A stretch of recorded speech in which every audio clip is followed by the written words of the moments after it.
Rajiv Gandhi Center of Advanced Technology,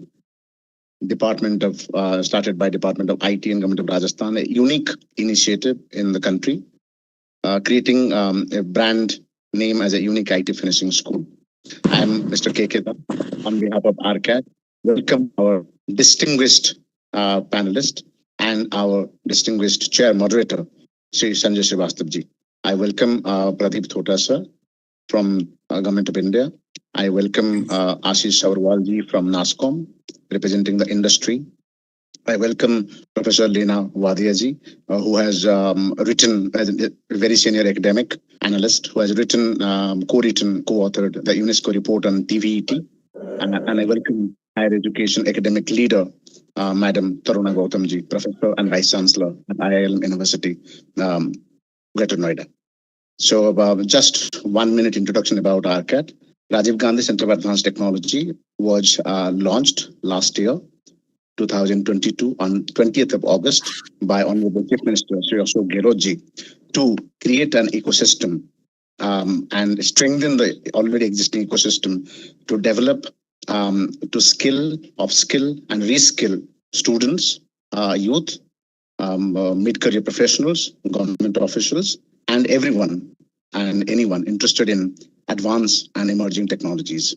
So here we are here in 10, 11 months of time, forged relationships, partnerships with more than 10, 11 global partners. And you can visit our website, rcat.rajasthan.gov.in, and see how the progress has been. So today's webinar is contextualized in the context of understanding how the new education policy, which is NEP 2020, the National Education Policy, has envisaged how the technical vocational education and training are going to be in the future, and how that is going to shape India's, you can say, the youth employability. So that is one of the questions that we have been asking. So RCAT's contribution, or RCAT's ongoing contribution, is into strengthening the stakeholders' dialogue so that an ecosystem of knowledge, practice, application, innovation happens. And it doesn't just happen in Rajasthan and Jaipur, it happens across the state first, and then it also contributes to India and the world at large. So with this, I will hand over the session to Sanjay Srivastava on behalf of our Executive Director, Madam Jyoti Lohadiya ji, and our Manager, Madam Vinita Srivastava. I welcome you all for this webinar, which has the potential to create some suggestions and solutions and maybe recommendations for Government of India, Government of Rajasthan, practitioners of technology, technical and vocational education, including students and people who are joining today. The audience today are students, faculty members from ITI, Polytechnic, and this is also live on YouTube and Facebook channel of RCAT as well. So over to Sanjay ji to take it forward. Sanjay Srivastava ji is the APAC head of Red Hat, connects with the government and the industry as well. So from the industry perspective, we'll also hear from him. Over to the chair moderator, Sri Sanjay Srivastava ji. Thank you. Thank you, KK. Thank you so much for a brief background and an introduction to RCAT, and it has been a pleasure to be working along with RCAT and contributing towards the development of the youth of Rajasthan for the last 10 months. And it has been a very, very successful and pleasing journey till now. And as you rightly said, this is one of the most innovative initiative. Now there are many state governments in India, as well as across the APAC, other countries as well, those who are also emulating the same model or a refined model. And so there has been a lot of learnings with this model that is working in Rajasthan successfully. And there are others who are looking at how can they scale it up. And thank you for being the leader, Jyoti ma'am, and good morning to you. And thank you for giving me the opportunity to moderate this session. So before let me just say good morning again to our distinguished speakers, and Pradeep ji, good morning. Good morning, Sanjay ji. Good morning, everyone. Uh, Good morning, Dr. Leena, and good morning, Professor Gautam, and morning, Ashish. Good morning. Good morning. And welcome to this session. And so I'll keep it a little, I'll give a brief background as to why NEP 2020 and how it is going to, what exactly is the objective of this webinar. And then I'll leave it to the speakers to tell more about this NEP, the TVET in NEP 2020, because they are the experts and they are the ones who are going to implement and have a vision for it. I am not an expert as far as NEP 2020 is concerned, but yes, I have my own experiences which I'll keep sharing during this session. And so just to give a brief background, let me give the audience a brief as to why NEP 2020 has come in and what is the role of TVET into it before I give a brief about NEP 2020. So if we look at NEP 20, in 2008, NSDC was formed, and NSDC is National Skill Development Corporation, to provide vocational skill training, and who are basically not in employment, not in education, and training. And so this was more to start with that. 2013, the NSQF, which is the National Skill Qualification Framework, was adopted. And then 2014, the Ministry of Skill Development and Entrepreneurship Ministry was formed in 2014. And 2015, the policy, national policy of skill development and entrepreneurship was launched to basically to have a workforce of 110 million by 2022, so as to minimize the problem of skills mismatch.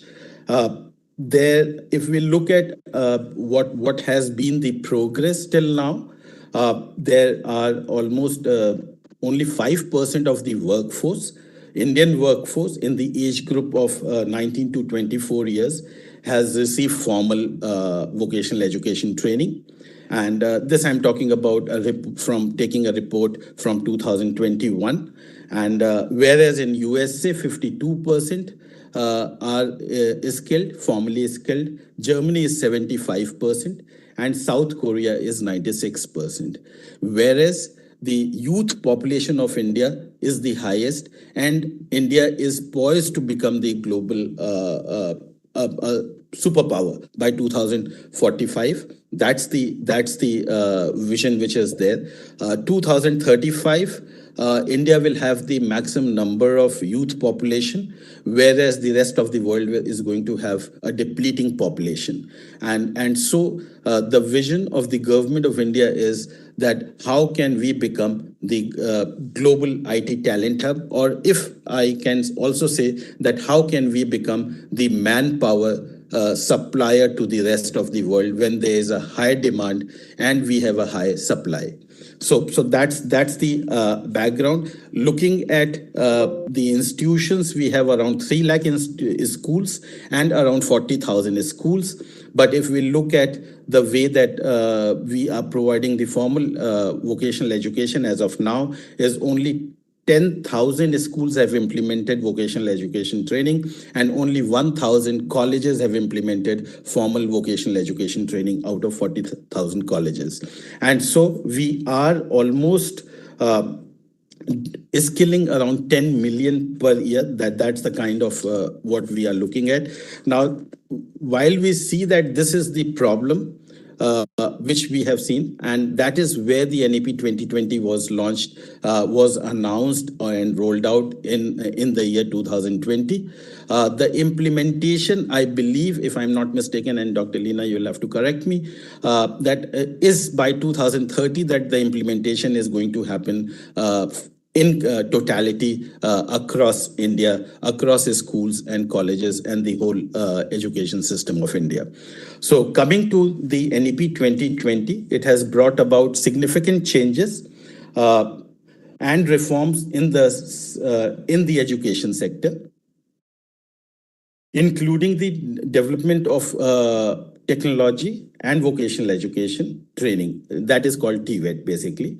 And TVET plays a crucial role in equipping individuals with practical skills and knowledge required for various vocational technical careers. And just to give you a means, I'm sharing my own experience. And just yesterday, I'm in Lucknow as of now, and speaking to somebody, and he said that yes, students have a very high aspiration. They don't want to work after 8 hours in a day. They don't want to, they want this much of salary. But when we look at their skill sets, they are not job ready.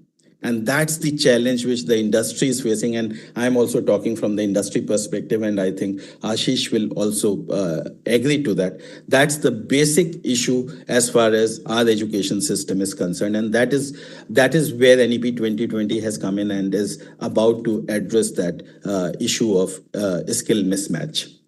So the objective of this webinar is to bring together experts like Dr. Leena Wadia, who is the Professor and Dean, University of Transdisciplinary Health Sciences and Technology. She has already written a report on TVET for NEP 2020, and I believe that was for UNESCO, if I'm not mistaken. And so we have an expert with us. We have Pradeep ji, who is from the regulatory body and approving body, that is NCVT, National Council for Vocational Education Training, Government of India. He is there to share his views and what is the vision of the government with respect to NEP 2020, with respect to TVET in schools and colleges, because it is going to start from schools.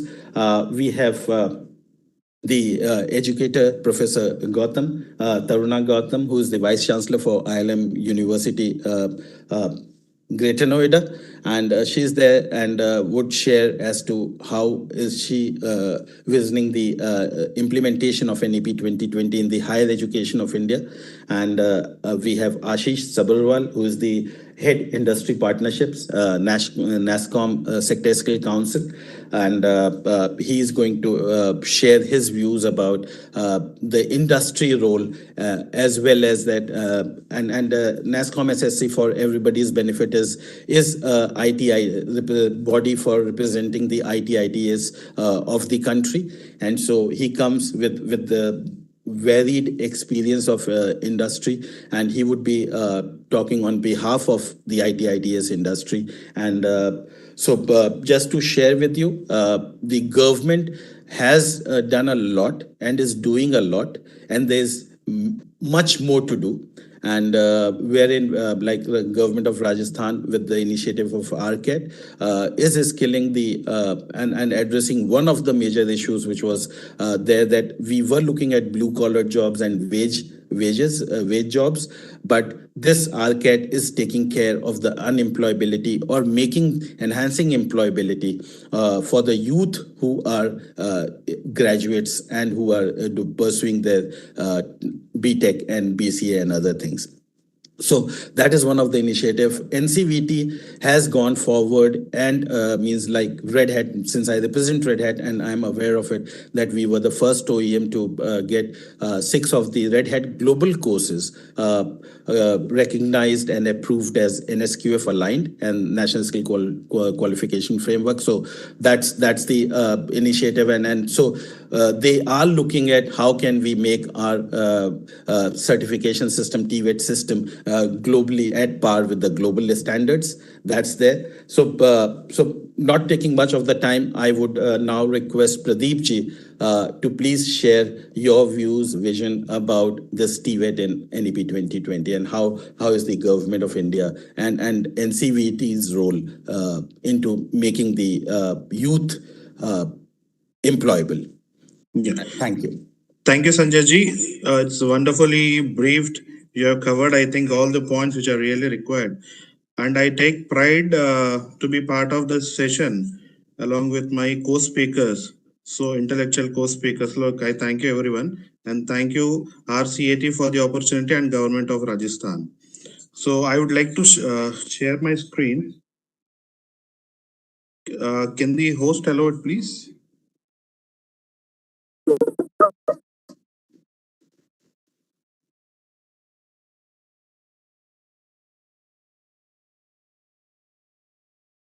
KK, can you please help coordinate with the IT team and give the rights to Sanjay, is Yes, it sir. visible now?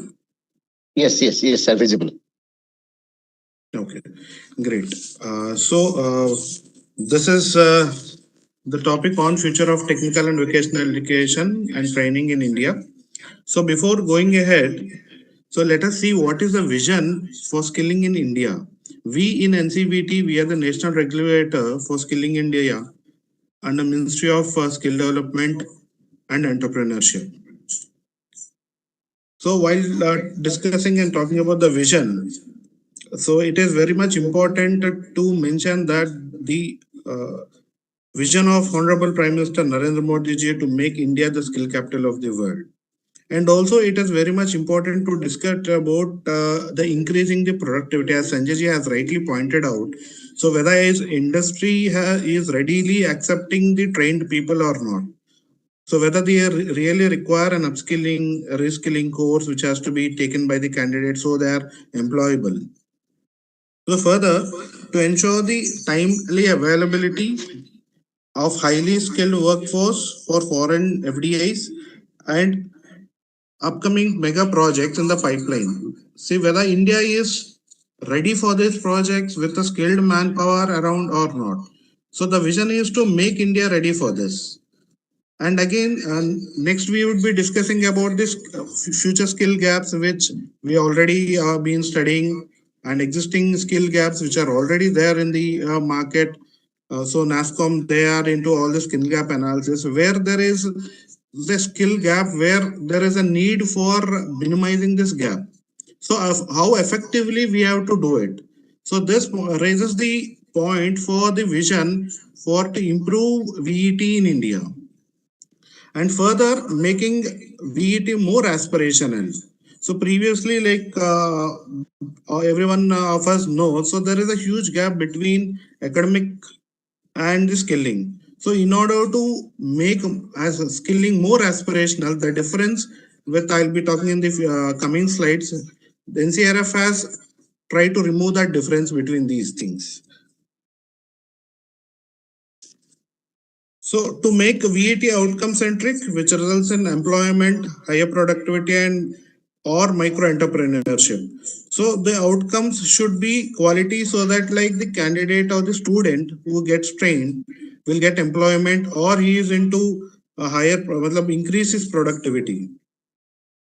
So to enable blended learning, so maybe like I can quote some examples during COVID. So everyone of us has experienced the similar situations where like skilling especially has been affected more during COVID times. People were sitting at home, no work to do, and this is the time where most of us, especially in the skilling ecosystem, people realize that the need for blended learning, online assessments, or a combination of both. So, this need has made people to understand the real requirement of blended learning. And like I should say thanks to the OEMs also who came forward, just like Red Hat, and we have AWS after which. So all these OEMs have came forward, which again have their trainings in the blended modes, online training, online assessment, and all. So this great initiative had catered to the needs of the many youth in India. And again, going ahead, so we have around 47 million potential surplus population in the working age group between 15 to 59 India as per 2020. So this is a very good number when it compared to other global countries where this number is very much low. So you can see in the map also see India is like far way behind all the countries across the globe. So now coming to NEP 2020. So I know like we have our co-speakers who would be concentrating more on NEP 2020. So I'll just go with NCRF, which is an enabler. for NEP 2020, which has been developed to achieve the vision and objectives and to operationalize NEP 2020. So we'll keeping the time in mind. So we'll just discuss the salient features of NEP 2020.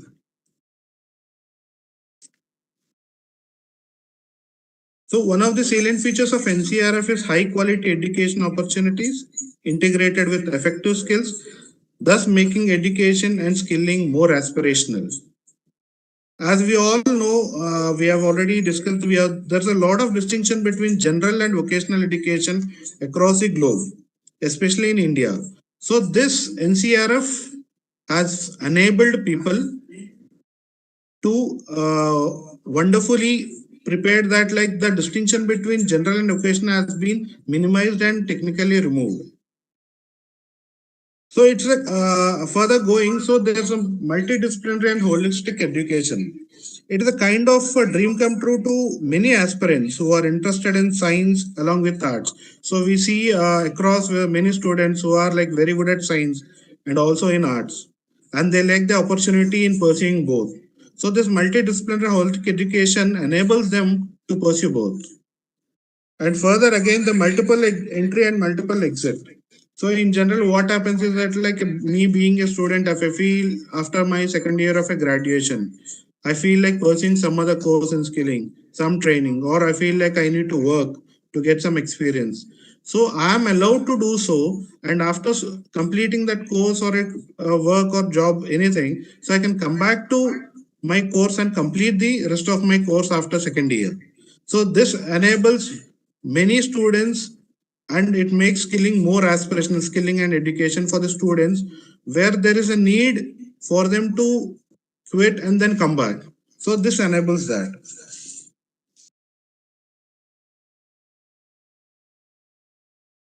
Further, we'll discuss about the flexible curriculum enabling creative combination of disciplines.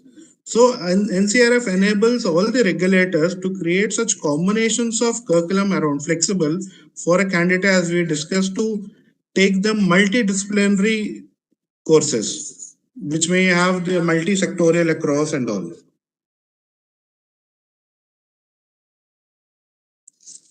And the comprehensive credit-based academic and skill qualification frameworks.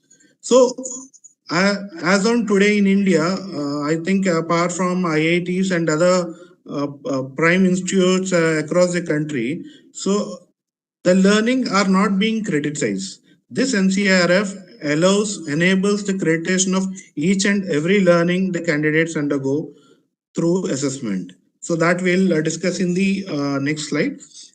So after the crediting, there is a wonderful concept of academic bank of credits. Any student, any training, any learner, so will be assigned some credits after completion of his learning or training, of course after assessment.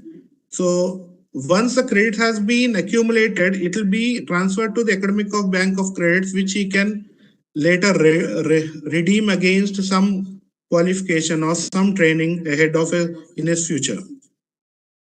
So again, we can talk about NCRF enables the RPL, recognition of prior learning. So previously it used to be that like any candidate, any student who has experience in any skill, but not in a formal sector, can give their assessment, get a certification, and go ahead with his future plans.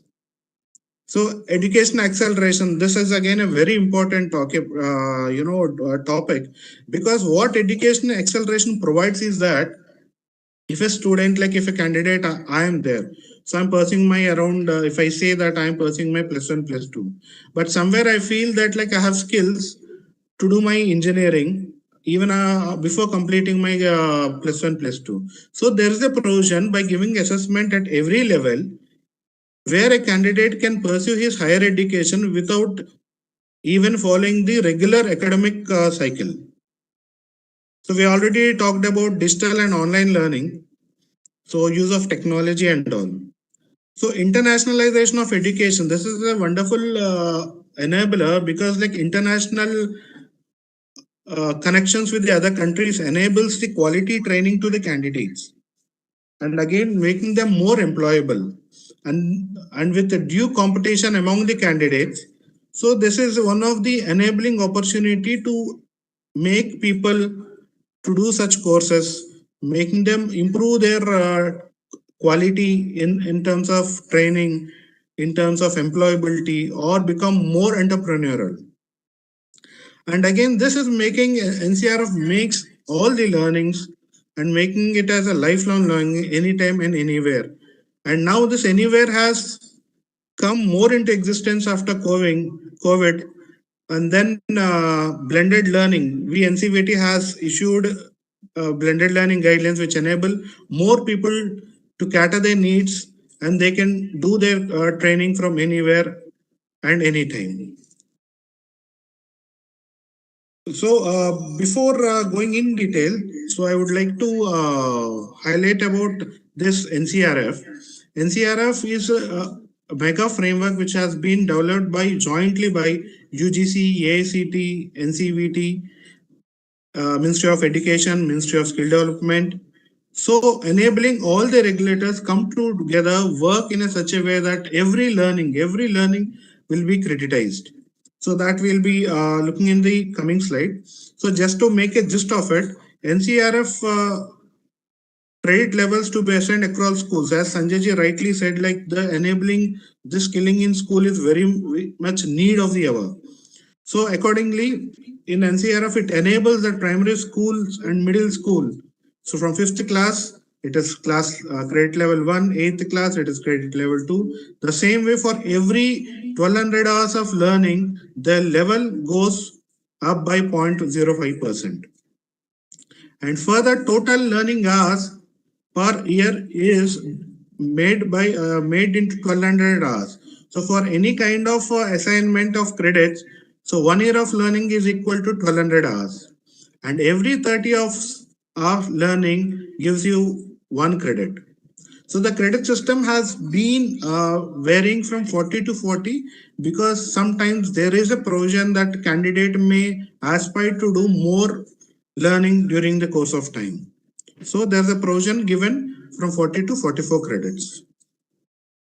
And this is one good aspect where we should really thank NEP to enable this NCRF, because all your learnings coming to your classroom teaching, lab, classroom projects, training, online and digital learnings, internship, apprenticeship, on JTs, OJTs, social work, community work, everything has been taken into consideration for creditization of the learning. So as I rightly pointed out that the international collaboration, so this enables our candidates to be more employable, because like industry, when there was a survey conducted, so there is a lot of gap between the industry requirements and this training happening across.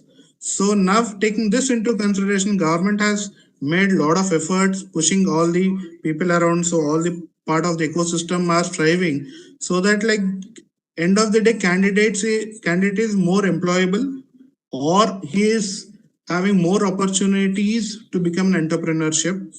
So with this small time, I take thank you, Sanjay ji.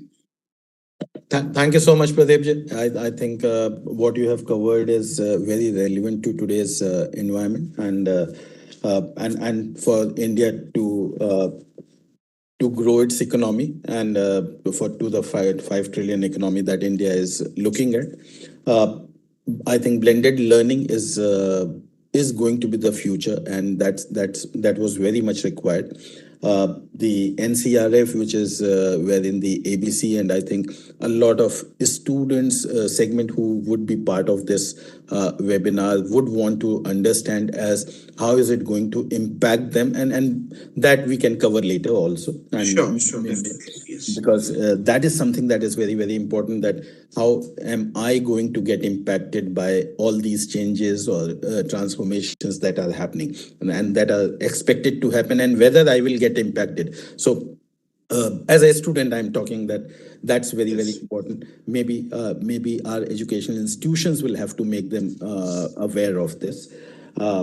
And so that's all said.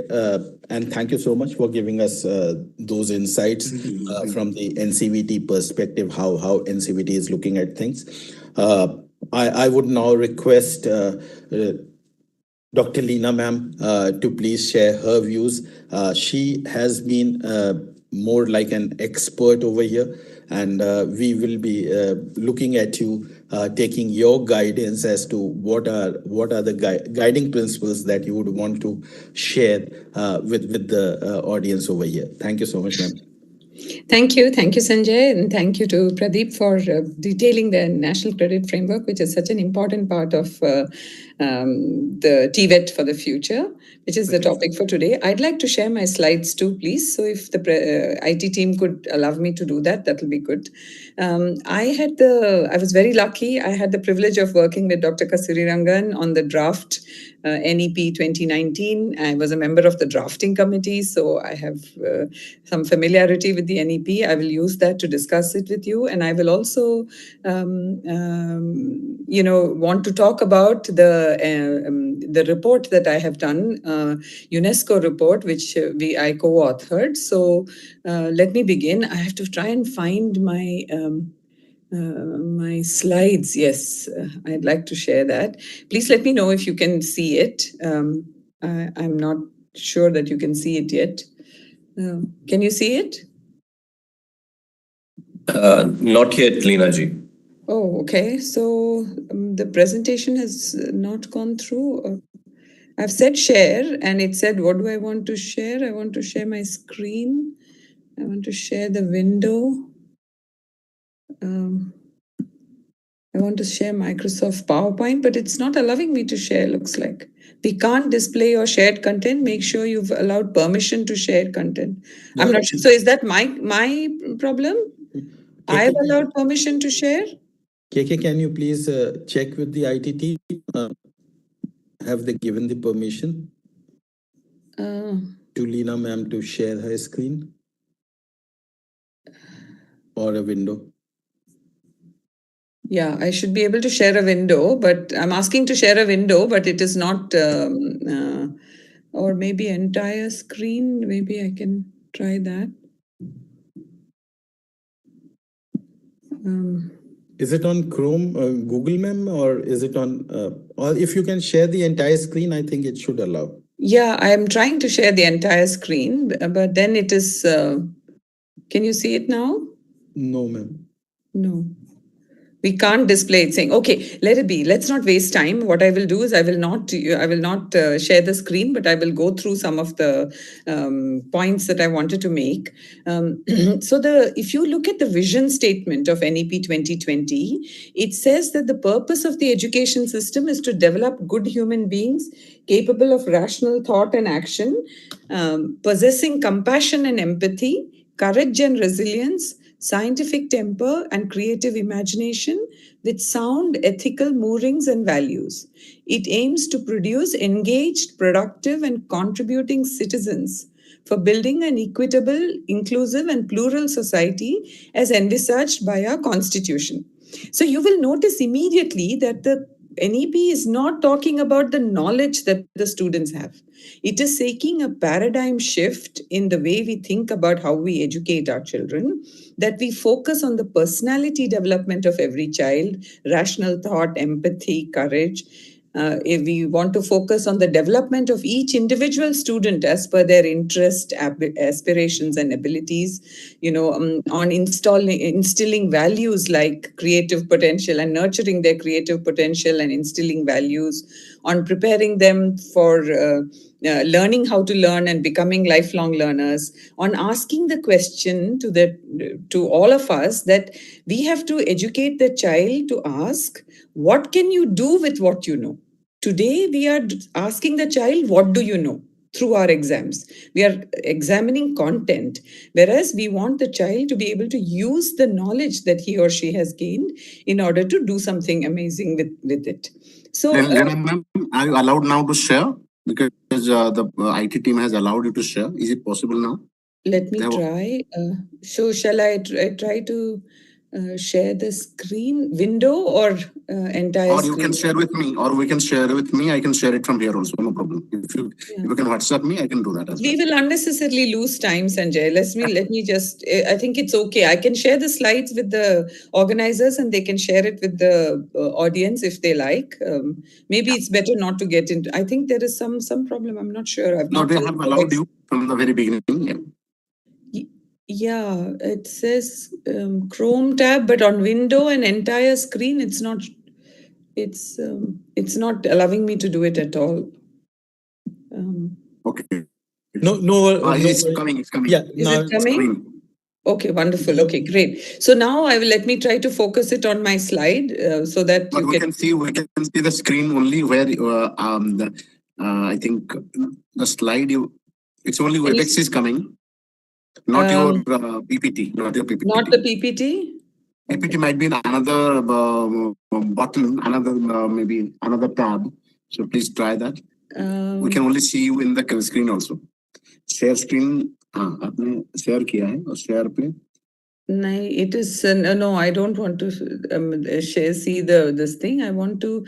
Should I share an application or share a screen? Share a tab. Share a tab. Share the screen window, sharing means you can share the whole window, ma'am. But then it's showing only the WebEx actually, unfortunately. Entire screen, when I select, it's the share button is grayed out.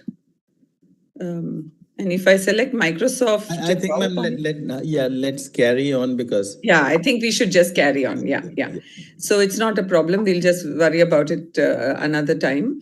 So what I wanted to say was that the NEP, the reason that, and what the NEP has said is that we should integrate vocational education into the school as well as higher education, starting from the middle school.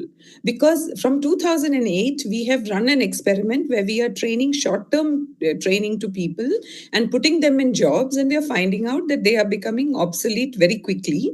And so NEP recognized the fact that you need to train people over a longer term. They should integrate their vocational education with all the science and technology and social science that they are learning, so that they can use the vocational education and in the service of society. So that is the reason for saying integration. And it's very important to remember that with regard to integration, that there are two streams of vocational education. One is called vocational exposure, in which you introduce a child to multiple vocations from their school, starting from middle school. So, you can have workbenches in school to teach them electrical wiring of a house, or to teach them sewing, or to teach them gardening if the school has a garden. But you can also take these students to local visits to farms and to health facilities if there is a health facility nearby, or a railway station, or an ITI, or a brick making kiln. So just introduce them to activities that the society is doing on a regular basis. That is called vocational exposure.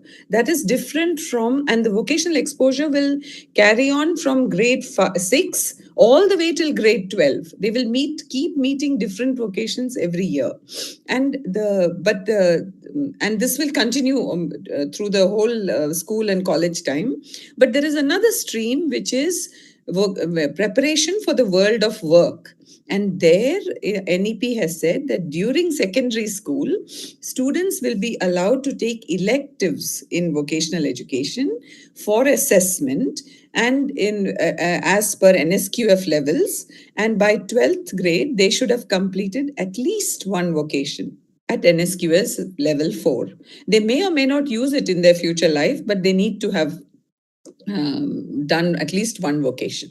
Now, what is the aim of all this? The aim of all this is, first of all, to help to move away from rote learning towards experiential learning, and to bring the focus on essential soft skills. Sanjay mentioned how industry is complaining that students are not ready for work. Industry will always tell us that, we can teach them the technical part. Please teach them, the ability to think critically, the ability to solve problems, to work in teams, to be persistent, and develop personality characteristics like ability to rise from failure and so on. All that bringing vocational education will help. Also, vocational exposure will help students get familiar with local habitats, natural resources, and sustainability aspects, and so on.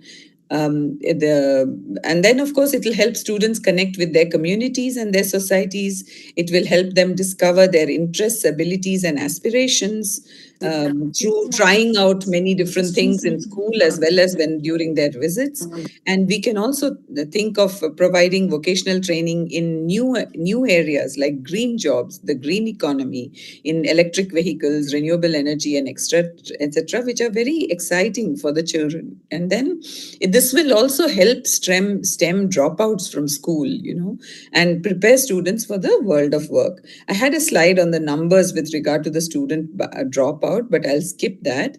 And I will move also. I also had another slide on India Skills Report 2023, which shows that even today, ITIs, the employability rate is about 34%, up from 31% last year, and polytechnics is 27%, up from 21%. What 27% means is that only 1 in 3 students who go to polytechnics are employment worthy. So that is quite tragic. I'll switch now to the vocational education report that I wrote for TVET, for UNESCO. And in that report, we actually did many things. We did a comprehensive review of vocational education in India as it stands now, including key initiatives from NSDC, from MSDE, and also some states. We also studied case studies of very successful and innovative initiatives, including the Future Skills Prime by NASSCOM, which we will probably hear about. We talked about innovative financing models, including things like skill impact bonds.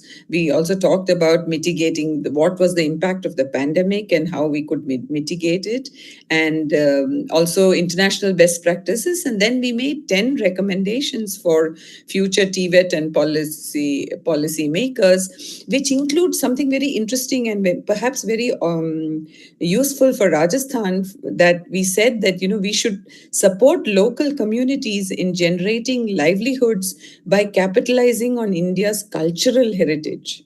UNESCO is also the guardian of cultural heritage in the world, and they pointed out that there are so many tourist destinations and tourist related activities. We have so many tangible as well as intangible heritage. Tangible heritage is all the buildings and the monuments, and intangible heritage is all the art, the textiles and various other art forms. And these, preserving this, presenting it to larger Indian and world audiences, can generate a lot of jobs, actually. So we've talked about some of the very important ways in which we can generate new jobs. And I think I wanted to stop within 10 minutes. So I just would like to say that, we should also pay attention to the Sustainable Development Goals, on quality education. The Sustainable Development Goal 4, I think 4 or 5 of the 10 goals of the under quality education are connected to TVET, and it includes, trying to mitigate gender disparities. Women in the labor force in India is very, very low, below 25%. If even 10% more women can come into work, our GDP will grow by $500 billion. There is a report on that from McKinsey. And, we also have to ensure that all learners acquire knowledge and skills needed for sustainable development, which is what we have done through the NEP. So since I don't have any ability to show some of those slides, I think I'll stop now. I just wanted to say that right now I'm trying to run vocational education programs at my university, TDU, and we are running fully apprenticeship-based BVOC and diploma programs, because we believe for rural youth in Karnataka, because we believe that, apprenticeship and internships have huge value, because many students are not understanding what they are being trained for. When they go for an apprenticeship or an internship and see the work environment and see the kind of jobs that they do on a day-to-day basis, they realize whether they understand whether they like it or not, and whether they would like to do that in the future. So we are finding that dropout rates is very high, 25-30% in the first 1 or 2 months. But the ones who stay back learn it well and do well and are finding a lot of jobs.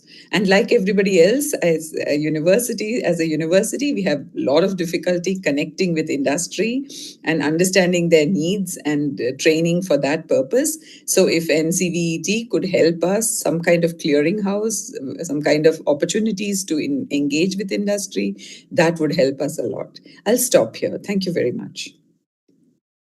Lina ma'am, your UNESCO report is being shown on the screen. Okay. Thank you. Yeah. Over to So, you. yeah. So, Thank you, Lina ma'am. thank you very much. Yeah. Thank you so much for a wonderful insights, and I think it makes sense for each one of us to understand that how it has gone through all the among the thought leaders and the vision behind the NEP 2020.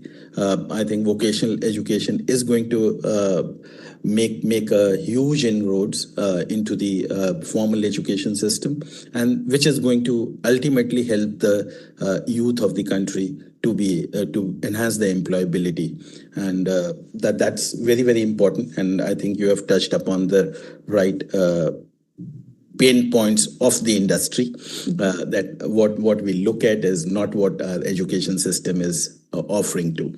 And though with all due respect, what all that we are today is because of our education system, but still I think it needs to get transformed.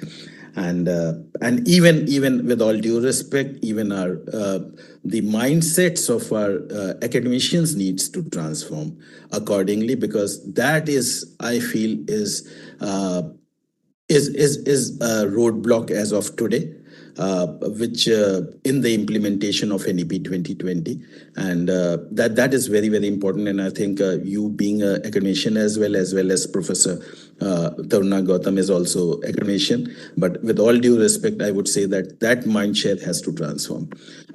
Means now that the formal education system will have a tough competition coming in from the skill universities which are setting up in India, and already there are few skill universities set up wherein they are totally focused on, as you rightly said, apprenticeship, because the fourth semester of the MTech final year, they are keeping it as internship, totally towards industry oriented. And coming back to your question of industry, how to approach the industry is very open. And since I belong to one organization, but I think Ashish will also agree to that, industry is very open. But the only thing is that industry is commercial, and industry works on commercial basis and looks at, if not make profit, but at least to cover the cost. But the institutions look at joining hands with industry free of cost, and that is where the mismatches and industry doesn't come to the academies, and that's my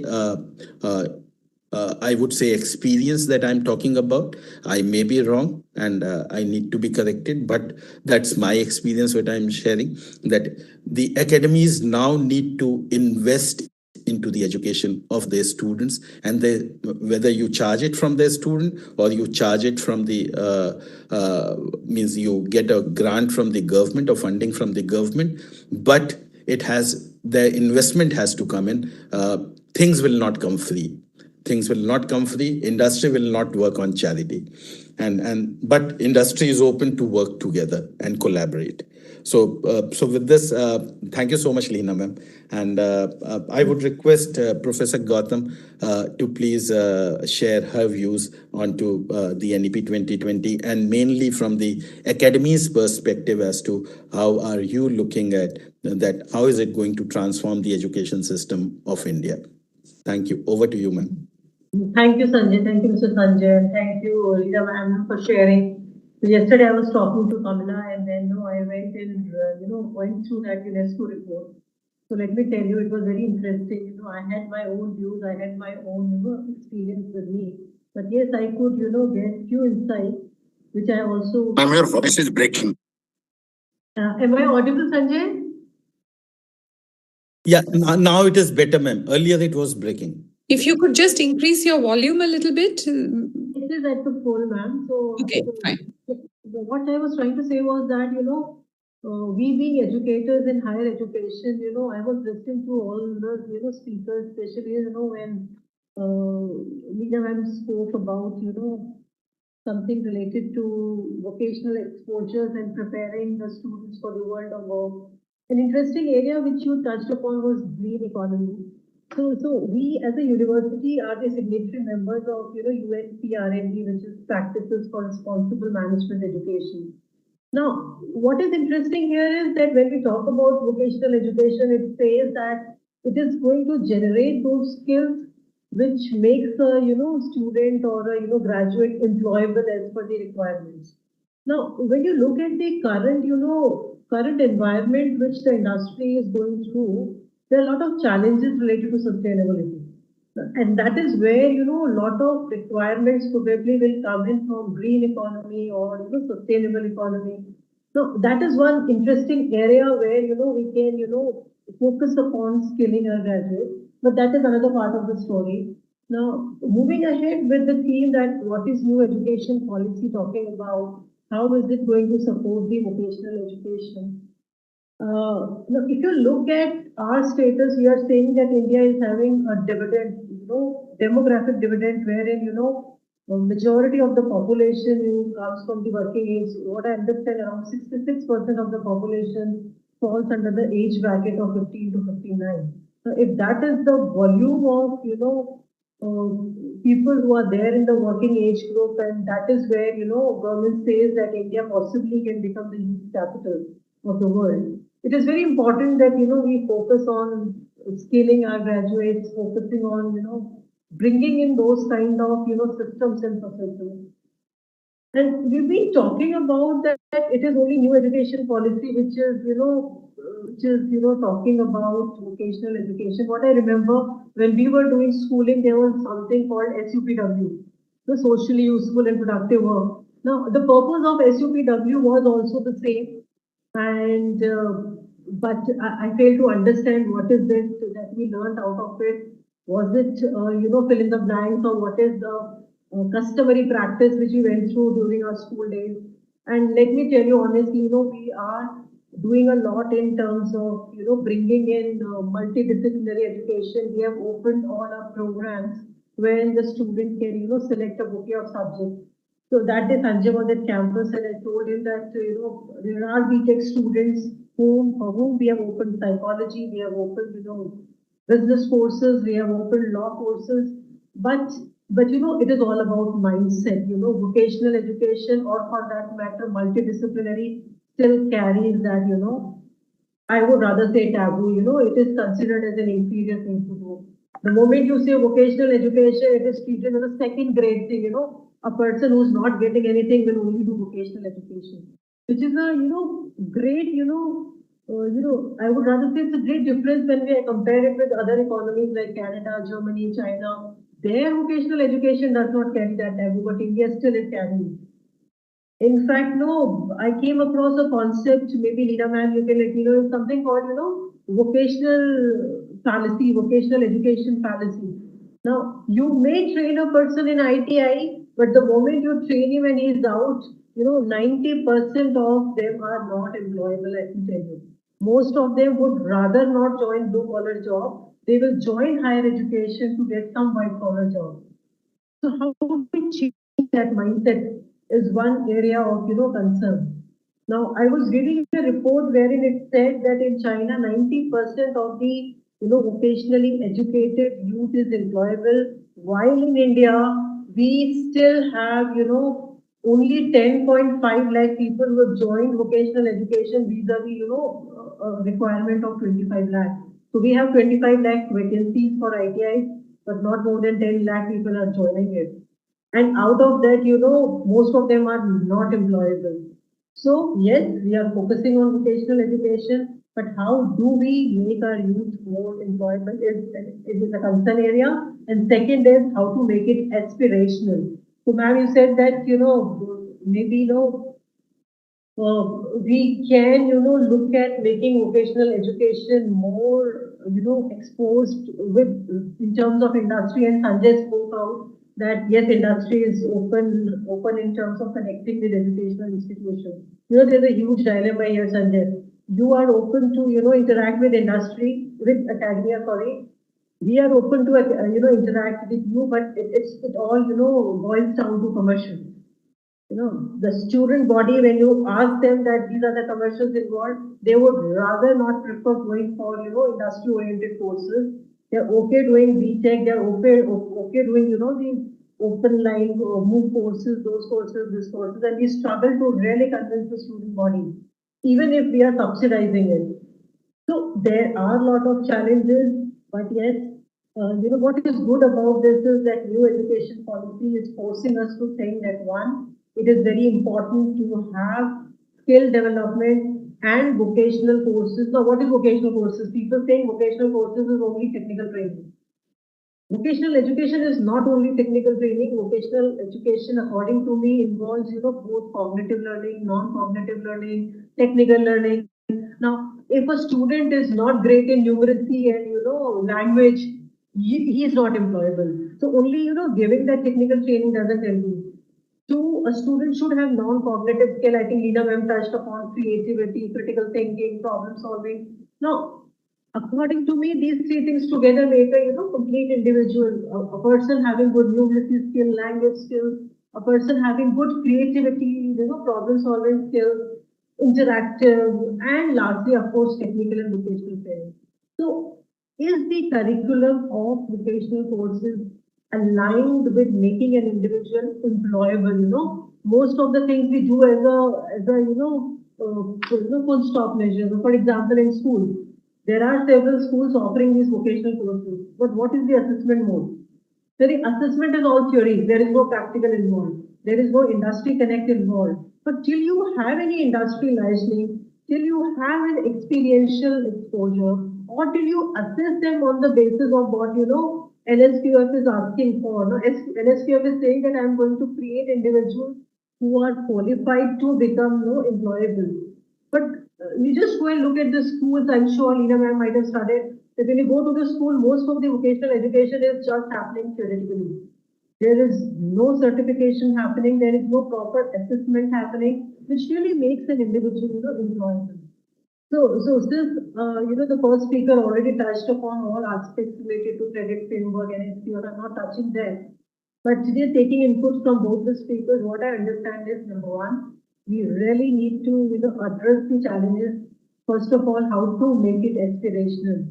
We have skill universities coming in, but I'm not sure about the enrollment or the number of people who are really keen to go there. Even if they are going there, is the curriculum aligned with the industry requirements?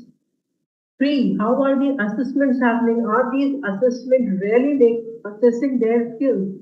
And fourth, you spend, you subsidize, you give them free. I was reading that in Kolkata, the first grade institution, which is ITI, has 80% of seats which are charging only 30 rupees, per annum from the student. Rest is sponsored by the government.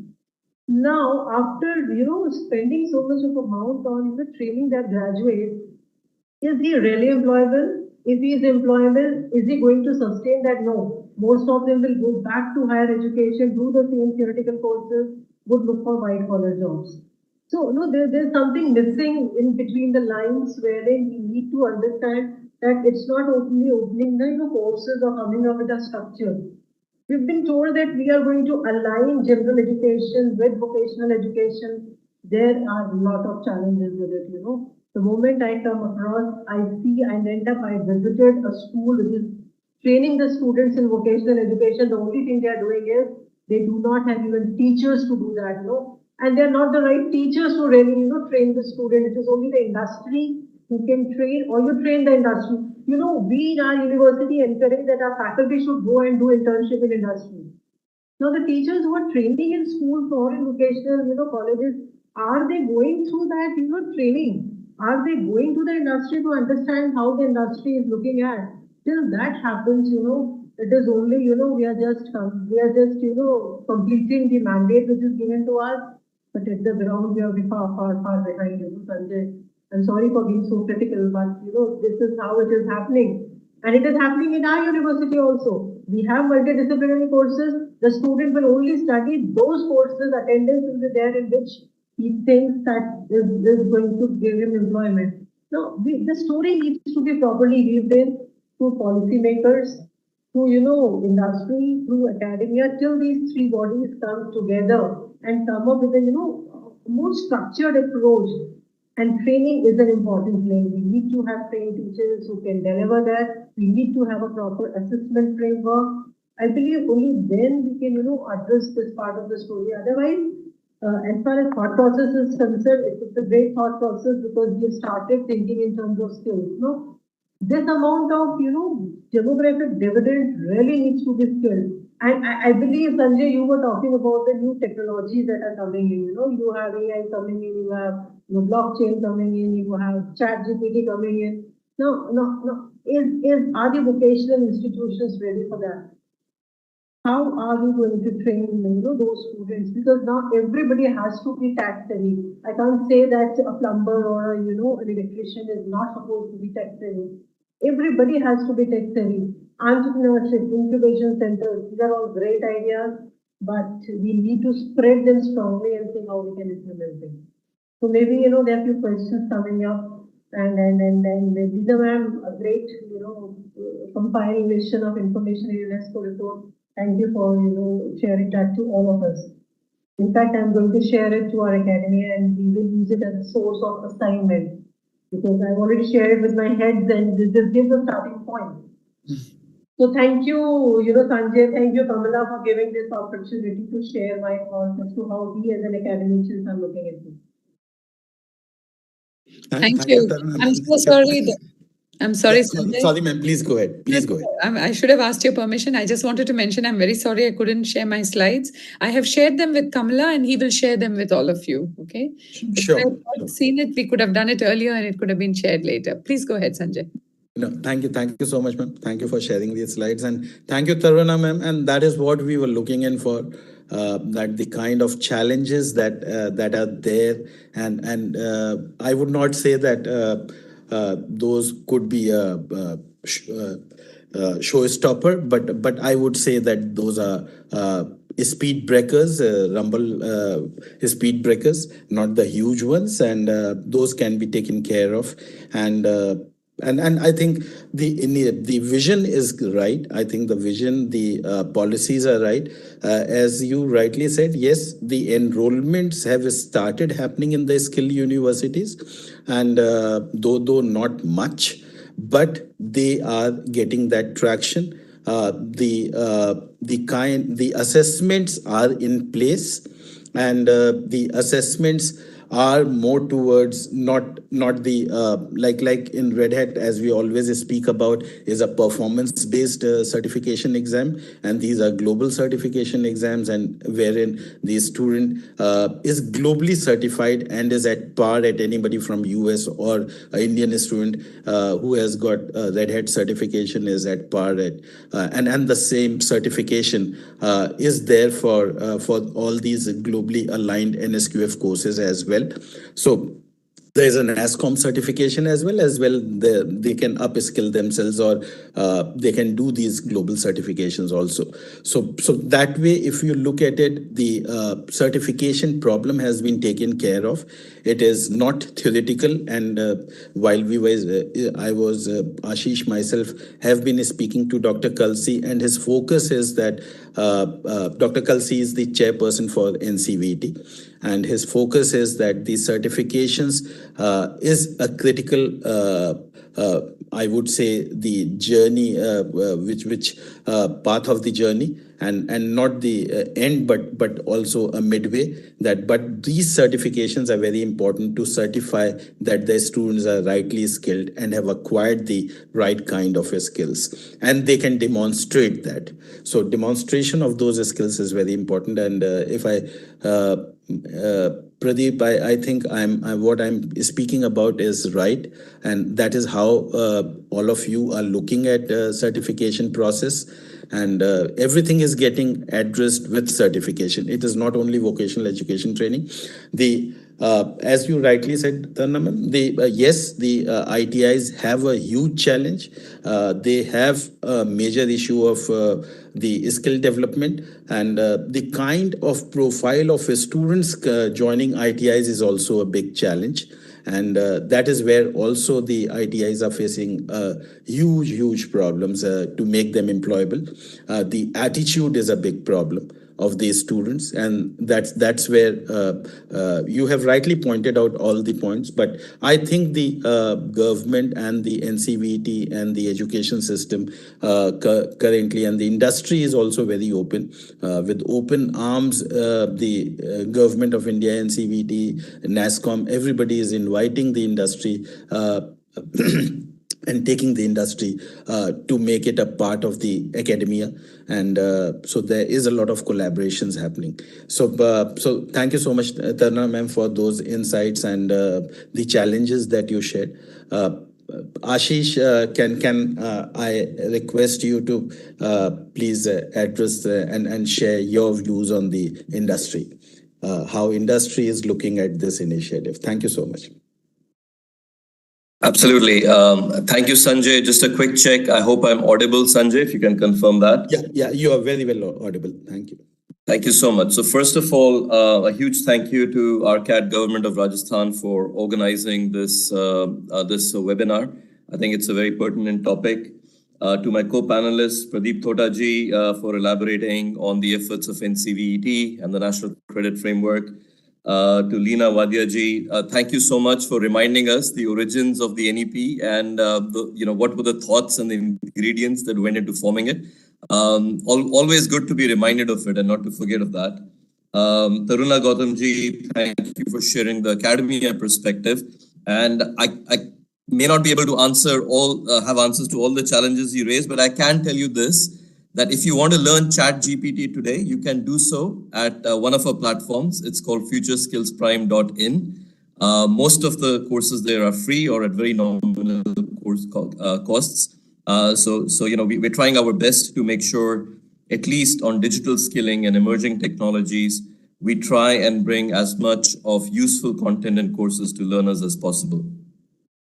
Sanjay, what I will do is maybe I'll talk briefly a little bit to the NEP and then a little bit more to the, specific to the industry perspective. And I'll take a, leaf from where Leena ji started, which is, why did this NEP really happen? I think there were there are many motivations, of course, but two primary ones was, as Leena ji also mentioned, to impact the quality of education, right? That was a very important one. And the second one is that the world that we live in today is a very multidisciplinary world. Why is it that we wanted our learners and students to all of a sudden try and focus on more than just academics, right? And this is an evolutionary process, the process of learning and education. And we said that when our learners step out, or even if not necessarily even to the workplace, but if you have to operate in the world today, there are influences from many spheres. And therefore, the way you conduct yourself, the way you solve today, needs you to have skills which are from various disciplines. This is not just a combination of academic and practical skills, but it is also a combination of an amalgamation of skills from different disciplines. It could be linguistic, it could be numerical, it could be drawing upon various subjects. And this is what eventually we feel will make citizens, individuals from our country who are well set to take on the world in front of them. So that's a little bit about, I think the sort of evolution of it. And the main idea being that let's try and mainstream education as much as possible. This also, of course, involved that we introduce new curriculum. It also involved that if we have to focus on practical aspects of learning, we need to focus increasingly on aspects like internships, apprenticeships, and of course, one of the important emphasis within the NEP 2020 was a greater emphasis on digital skills. Now, this is a recognition of the fact that digital skills are becoming increasingly important in the workforce today. And I think that is where NASSCOM and NASSCOM Sector Skills Council probably comes in, which is that we can help contribute to the digital skilling aspect on the NEP. There are a couple of ways that we do this. First and foremost, of course, NASSCOM, as you probably know, is the industry body for the IT/ITES sector. So we represent the industry as much as we do and work with the government bodies on policy decisions, on making sure that we act as a bridge between the various government bodies and the industry.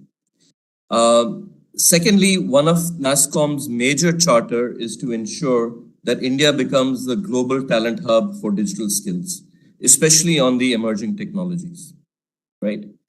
And when we started off on this journey, we did this in many ways. One, of course, is that we have all the industry companies as a member of NASSCOM. So we are a listening board. We hear them out in terms of what are their requirements. We also run a very robust apprenticeship program. We also run a program which goes by the name of 10,000 Startups, where we encourage entrepreneurship and young learners who are becoming young professionals with new ideas to flourish. We also set up platforms where digital learning can be disseminated and dispersed. Amongst them is the Future Skills platform and the Future Skills Prime platform. These platforms have courses. These are both for businesses as well as for the citizens of India in general. FutureSkillsPrime.in specifically is for anyone who's above the age of 16 plus and a citizen of India. They can access a wide variety of digital skilling courses. It's open to academia, it's open to professionals alike. And we try and bring in courses related to the emerging technologies, which include cloud, it includes robotics and process automation, it includes artificial intelligence, big data analytics, and so on and so forth.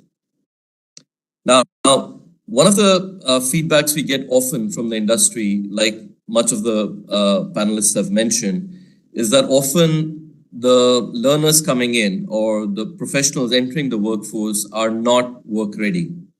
And what that really means is often they either lack practical application of the knowledge that they have gathered, or they may lack some of the multidisciplinary skills required to thrive in a workplace. And these could be soft skills that Sanjay also alluded to.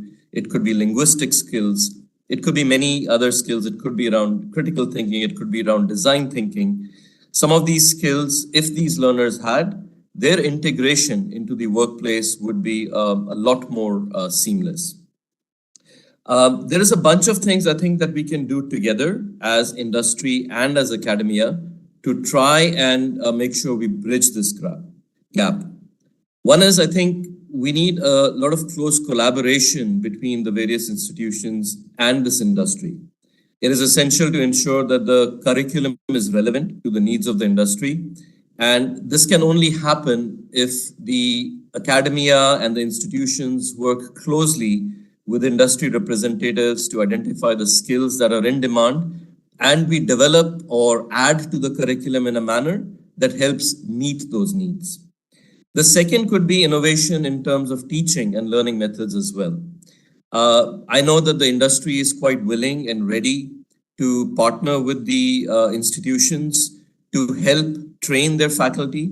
to also help add to the learning methods currently being used by the faculty and institutions.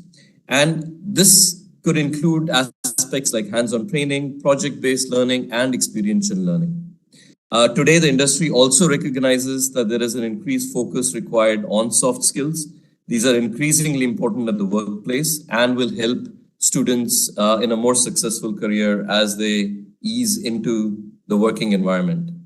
And of course, I think it's important that there is a continuous evaluation and improvement of these initiatives. And these programs should continuously be tested to see if they meet the industry needs, because it's also important to remember that, especially in the digital space, the evolution on technology is really fast. Therefore, it's not a one-time effort, but it is something along the lines of Kaizen, where we try and develop continuous improvement. Now, let me, towards the sort of latter end of my inputs, just talk a little bit about some of the practical aspects of what we have seen and the practical efforts that we've made. One is that working closely with NCVT and industry, one of the things we recognized was that the drivers of technology are really the organizations which are today investing in shaping the technology, which is really the industry. And especially in IT, ITS, these include organizations across the board, large ones, medium ones, entrepreneurial ones.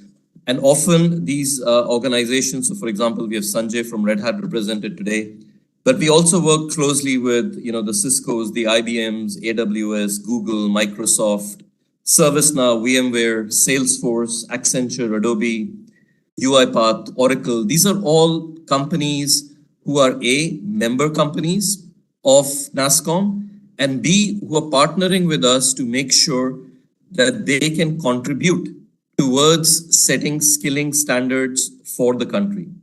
And the initiative with NCVT is exactly that can we recognize and accept industry courses as they are, industry certifications as they are, because they work today. They work in the workplace and in the economy today. Can we look at them, accept them as they are? Maybe if there are small tweaks or modifications required, we make those, and we bring them into the national credit framework. So if a student today takes up a course from a technology provider, a global technology provider, which is in demand, they can do so within the framework of their academics. They don't have to make extra effort to go out of the framework of the current academics to consume and do that particular course and program and to get certified. So in a way, how do we integrate what's in the industry into the academia as is in the best possible manner? Sanjay referred to this earlier. Red Hat, as one of our partners, is actually one of the first OEMs to have their courses integrated into the National Skills Qualification Framework. So these are NSQF level aligned and ready for consumption within the academia. The other practical aspect, and this will be my last point, I'm conscious of the time that we have at hand. The other practical aspect that I think is very important is that to bring industry participation into academia, we must hold a lot more of learning which is hands-on, which is more project-based. And this often takes the shape of initiatives like hackathons and build-a-thons and app-a-thons, and could be virtual internships or projects. Now, these really help learners. And I'll just take a minute to maybe illustrate a small practical example where we held a hackathon where one of the learners, and this is a wonderful example of how you can bring industry and academia together and also weave in multidisciplinary thinking and learning. One of the participants in the hackathon put together a solution, which was development of a cloud-based application, which solved the problem of how do we take care of unutilized food in restaurants. So this is a learner who has combined thinking or learning, which is academia and technology based, with a passion and interest that she has, which is about social impact, combined the two together to create an application where restaurants at the end of the day can go upload the quantum of food that they have waste, and a delivery service can collect that and feed that to the needy. So this is just one small example, but I truly think that if we can bring all of these aspects together and all the thoughts that the various panelists have put together, we really are at the cusp of a new beginning. Sanjay, with that, I hand over back to you. Thank you so much, Ashish. It was so interesting, and I think the last example that you have given, I think that's very, very motivating and encouraging for everybody. And just to and coming to the industry participation in academia, Ashish, let me share with you one example, live example, and that is of RCAT, and with the efforts of Jyoti ma'am and Vinita ma'am, who are there, who are representing RCAT and are leading this initiative from the government of Rajasthan. I think a lot of efforts have been made, and a lot of MOUs have been signed along with the RTU and other institutions in the state of Rajasthan. Internship programs have been launched along with the OEMs, with the support from the OEMs, and on various technologies. And so there is a lot of participation. There is a FDP which is happening through the efforts of RCAT, the Faculty Development Program, and recently ICFI University and a few other universities. There are FTB programs that have happened. So there's a lot of things that are happening, and that's the kind of academic. So industry has come forward, the government has come much more forward, and I think academia is also in the last FDP program. There were around 65 faculties who were undergoing the faculty development program on new and emerging technologies. So there's a lot of things happening. With respect to, since I work personally very closely with you and NASCOM, we are doing a lot of things together for the academia.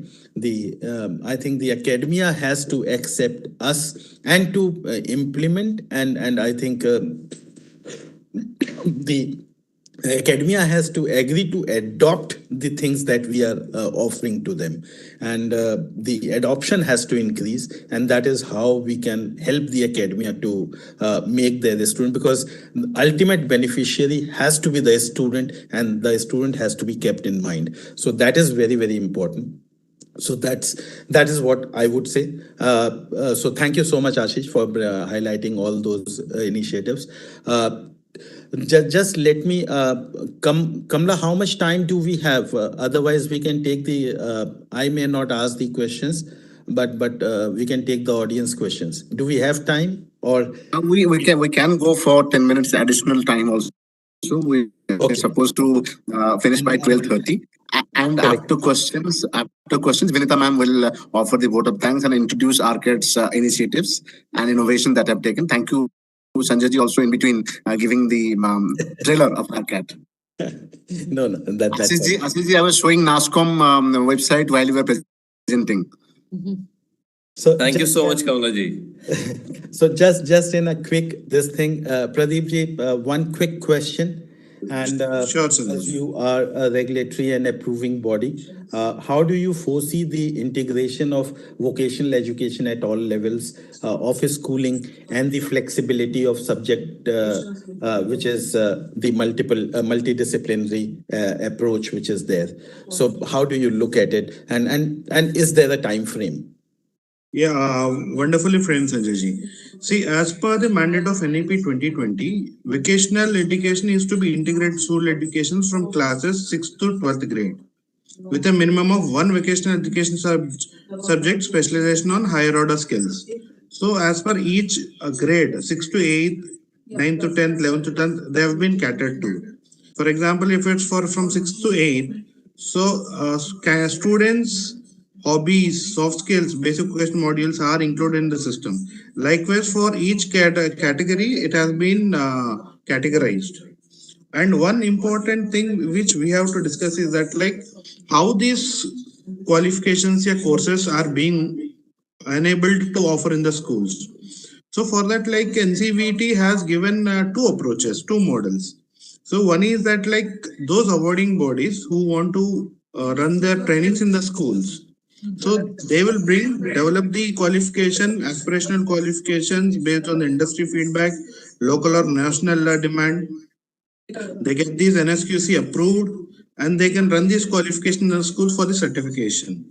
And any organization which is not recognized awarding body of NCVT, they have a provision of approaching a awarding body, just like to take the case of Red Hat. So through NASCOM, they can develop the qualifications, bring in and get the approval NSQC and run in the schools. Okay. And further, yes, Sanjay ji. No, you can continue if you can finish it off. Yes, yes. Yeah. So further, like offering NSQF aligned programs as standalone programs.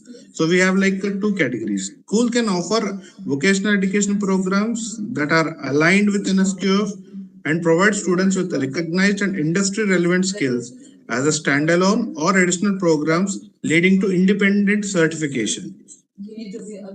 And vocational program as a part of curricular structure. School can integrate vocational education into their regular curriculum, either as a standalone subject as part of other subjects.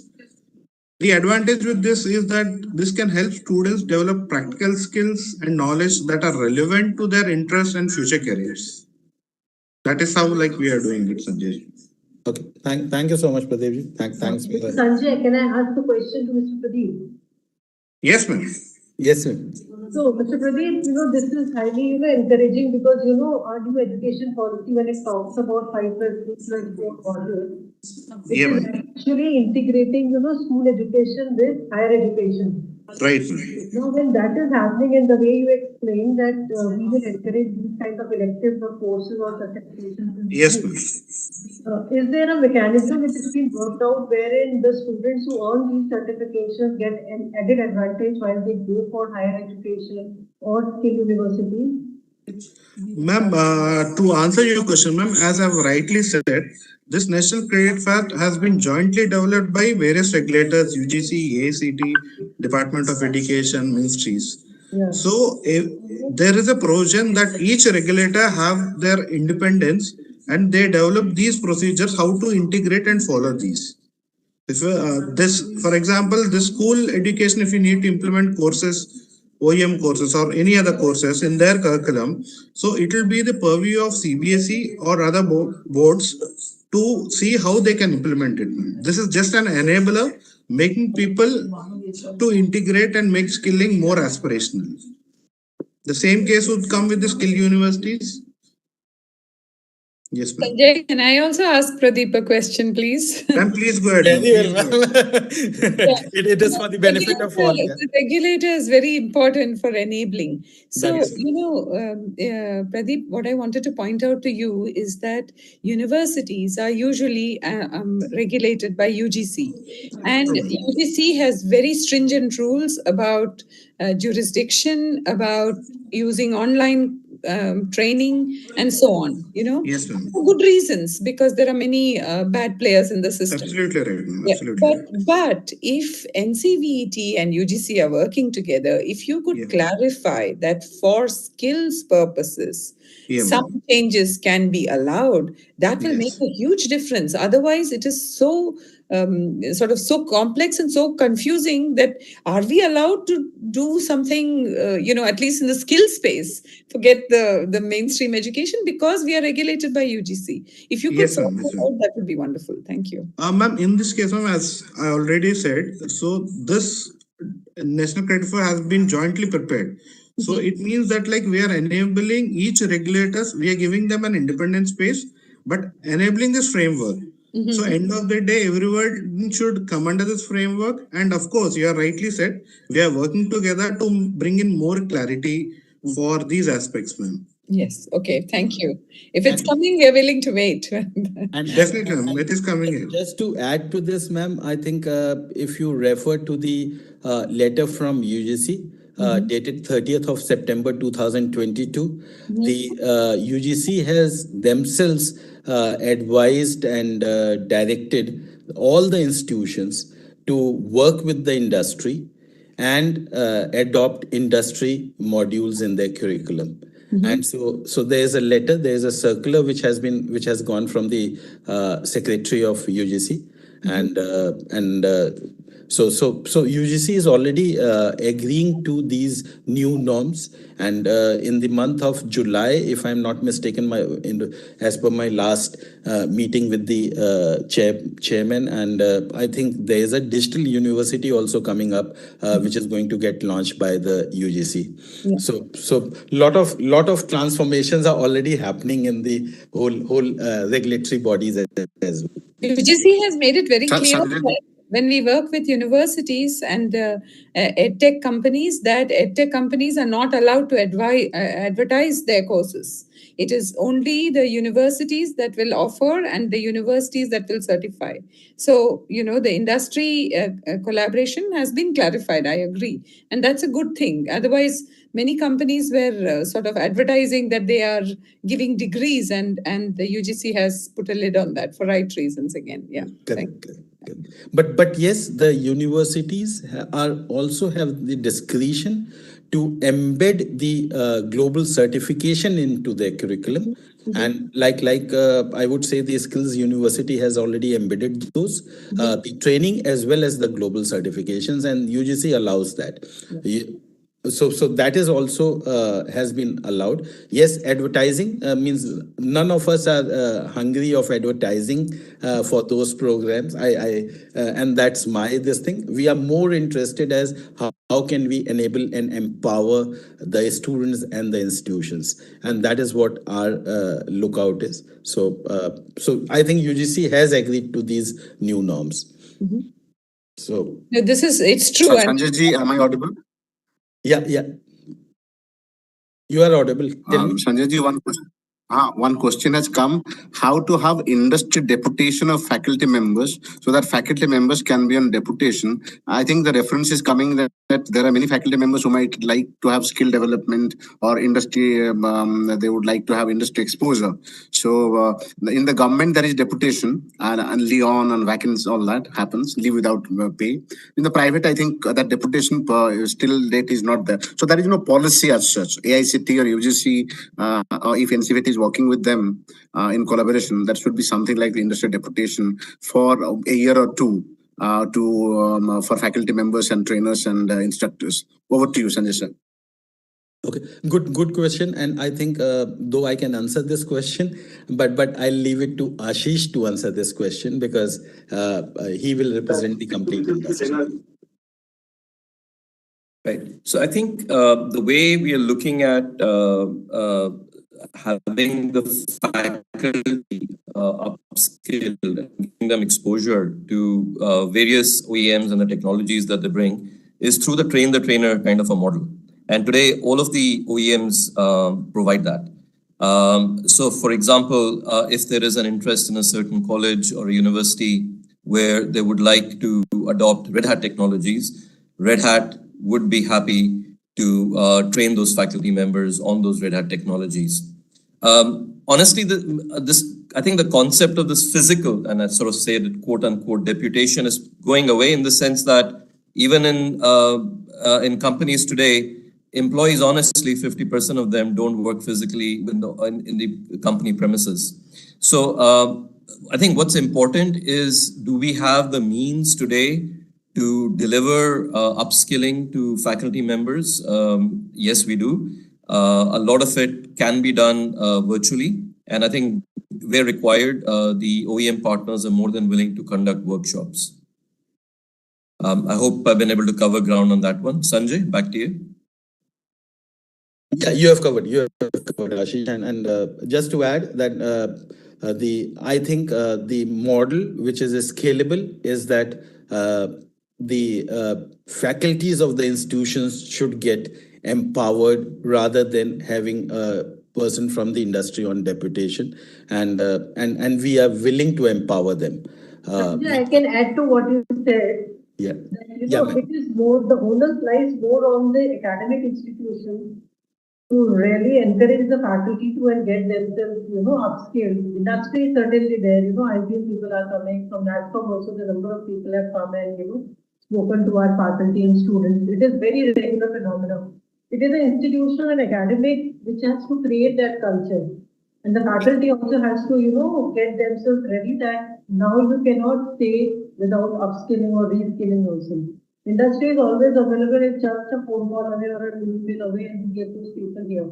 Today also we have 2-3 industry people who are there with our faculty members working on the curriculum. So I think the onus lies entirely on the academic institutions. That's it. And Sanjay ji, as per Niti Aayog's report, as on date, around 90% of the workforce has to be either reskilled or upskilled. So it is more on the industry how to bring down this gap. So industry is willing. Ashish, I think we are not shying away from reskilling or upskilling. Any of the industry, and that's the reason. If you look at NASCOM, the Future Skills Prime platform, we are even giving them the self-paced modules at highly subsidized price. And at very, very highly subsidized price, and they need to take up those upskilling, because with the recent slowdown that has happened and the threat of the recession that is there as far as US is concerned, I think a lot of industries have stopped investing onto the reskilling and upskilling of their employees. As of now, they are looking at more productive people to come in and get trained on their own, because because 26% of their funding priorities, as per the last IDC report that I saw, the industry was investing on upskilling. And but if you look at Singapore, if you look at the other few of the other developed countries like Australia, the government is funding the corporates to upskill their employees, the workforce, existing workforce, and even while they are getting upskilled, the government funds the salary of those employees as well, a part of the salary. And that is how these countries are working. And since you are representing the regulatory body, these are few of the things. If we can introduce over here, I think it will help to upskill our existing workforce as well. Definitely. Absolutely. Yeah. So, Leena ma'am, since you have already covered, and I'm sorry, we are exceeding time, Kamla, and you'll have to stop me wherever you want me to, and I can stop the session. But I just want to have a complete overview, let people have, because everybody is investing 1 hour to 2 hours, and very difficult to get this slot from each of the speakers who are here.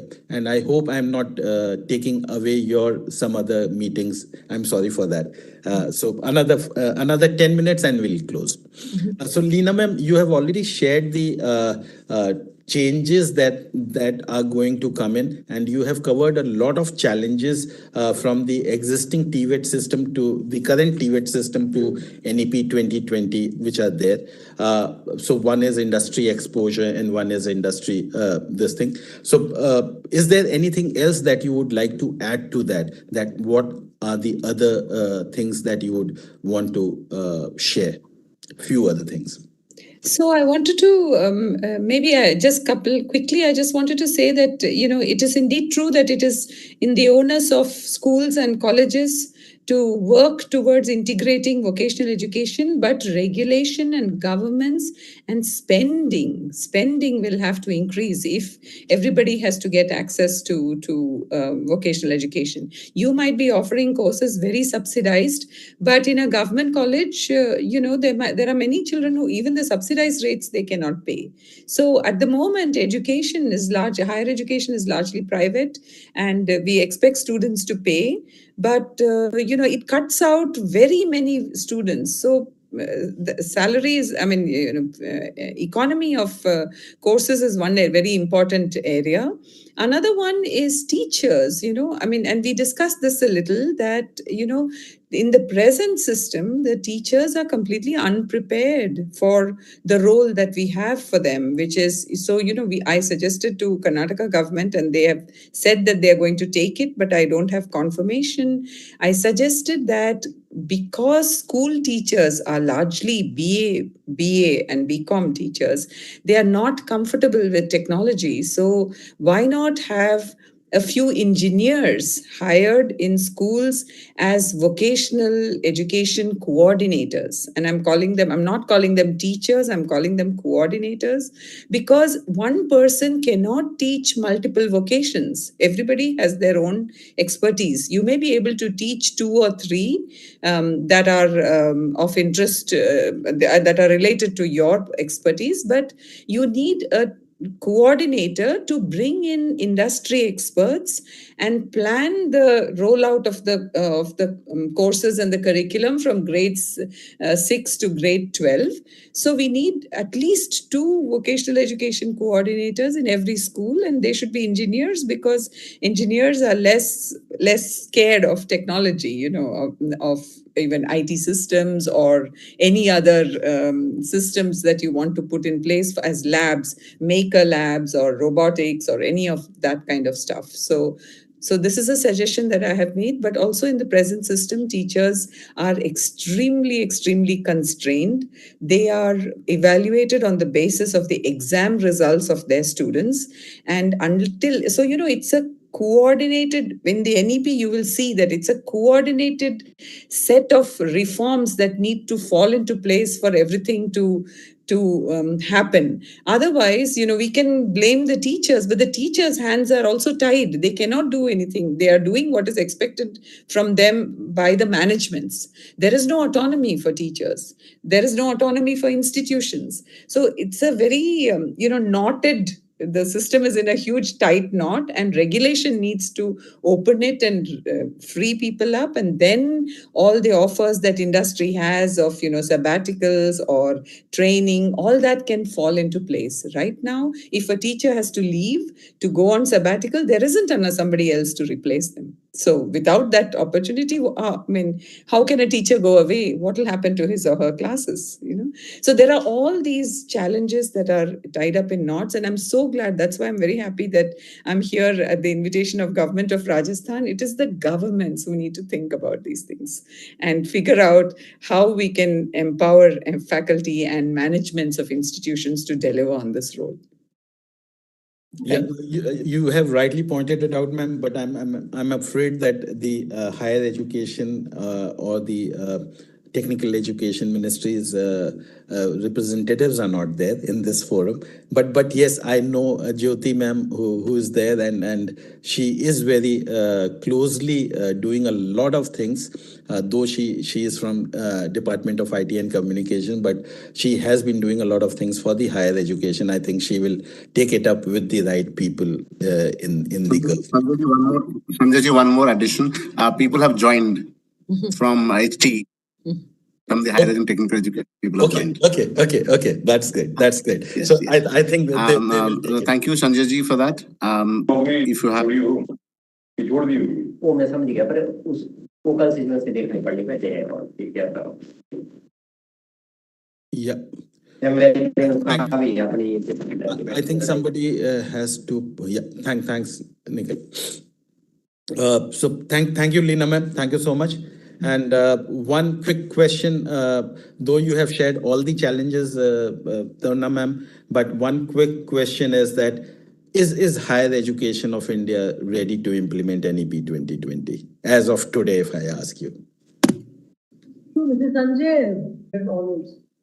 So that is where, implementation it will take time, but yes, we are ready.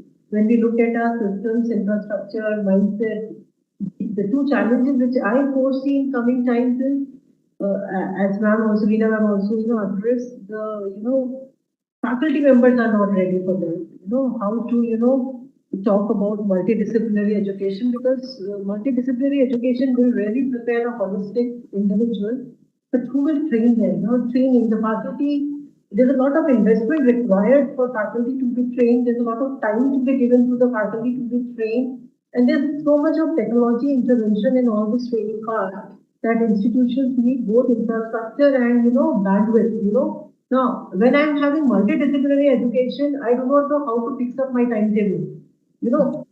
A student wants to attend, business class along with engineering. So timetabling, scheduling, infrastructure, availability. I may need not one faculty, but maybe I need 1.5 faculty to, as a ratio. Do I have that number of faculty members as an institution? Am I ready to invest on so many faculty members? Training, I said, infrastructure, I said, and the mindset of the student is really important. Because when the students come and parents come, it becomes difficult to really convey this message. Usually it is only we people who are talking about new education policy, but down the line, the parents who are the decision maker, at least at the graduation level, are not aware, and it leads to a lot of sensitization to the parent body also, So what we are doing is good, but it will take a lot of time, lot of investment is required, both on behalf of government as well as institutions. We need to be willing to invest so much on faculty. Until and unless you're willing to invest on faculty, I see a lot of challenges in its implementation. But once we are sure that we are going to align with this as a government, as an institution, as a stakeholder, it is not impossible, but yes, it is difficult. True. I think we also need that, school and higher education institutions along with industry have to have a constant dialogue. There is no, regular dialogue happening. We are working in silos. What schools are doing, we conduct one or two, workshops, we conduct one or two FTPs or conferences, seminar, it gets over at that point. So this regular stream of interaction between schools and colleges and then with industry. It is very much required. Intentions are set right, but the dialogue is very important, which is, I believe, not happening as of now. That's right. Thank you, ma'am. Thank you. And Ashish, just a quick one. How do you suggest that the industry can contribute towards the scaling up the job readiness of our youth for the global market? Well, I think first of all is giving them the option and the avenues to access these technologies and the courses and programs related to them. Because, I mean, it's a non-starter, right? If you don't have access, there is no way that you can learn it and you can move forward on it.